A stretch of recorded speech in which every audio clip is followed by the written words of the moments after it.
All right, coming to you live from LA and the Open Source Summit. I'm here with Julio Suarez. Julio, how are you? Good, good. All right, so you work for ARM, and what are you all showing here? Yeah, so I'm showing a few different things, so we'll walk through it. First off is a nice server enterprise development platform. So, if you think about things like we're known for, like Raspberry Pis and things like that, one of the issues with that is, you don't have all the nice features like here, like you have 10 gigabit Ethernet ports, SATA, some PCI, right? So these are kinds of things you want in like a server class kind of system. So using these platforms, they're called the Macchiato Bin. They're available, $350, pretty nice. You can buy a bunch for your engineers, put them on their desk, and they can develop.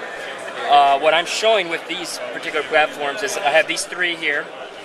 They're clustered together. I'm using Swarm right now, but we can do Kubernetes, we can do Marathon Mesos, just choosing Swarm for this particular demo today.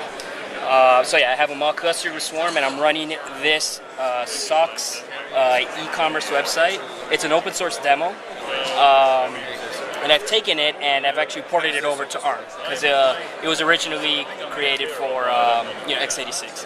And the main thing that had to get changed really was just the base images used in the Docker, the Docker base images. So it just had to replace them with an ARM equivalent. So if you have an x86 Ubuntu image, just put in an ARM version.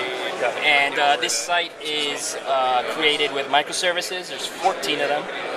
If you look over here, this shows the 14 services, kind of shows their logical connections, and the interesting thing is it runs all sorts of different environments. We have traffic as a load balancer, Node.js, Java, Golang, databases, Mongo, MySQL.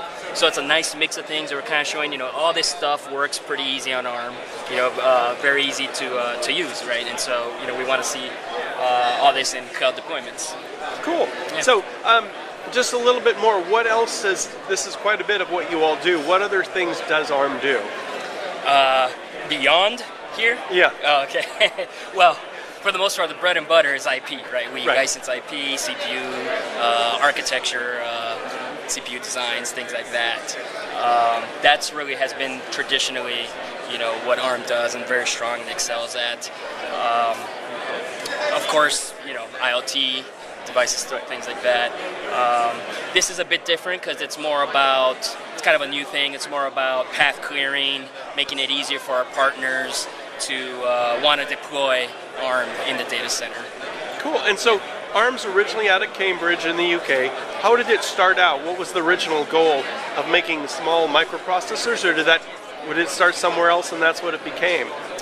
So the history of ARM goes back to another company called Acorn Systems, I believe. Oh, yeah. Basically, they're developing computers, and at some point, you're putting me on the spot. Yeah. At some point, they started ARM, and it was the idea was to create these CPUs.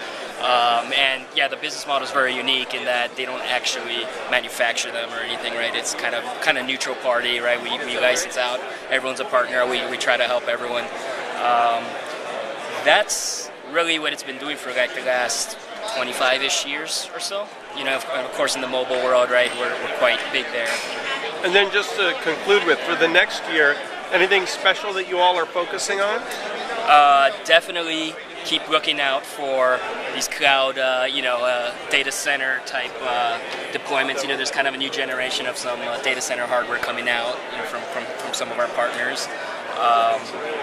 And one thing to keep in mind is we're making great progress in all this. A lot of progress in the last 2 years, and we're continuing that. We have a lot of momentum. Awesome. Julio Suarez, thank you so much. Thank you.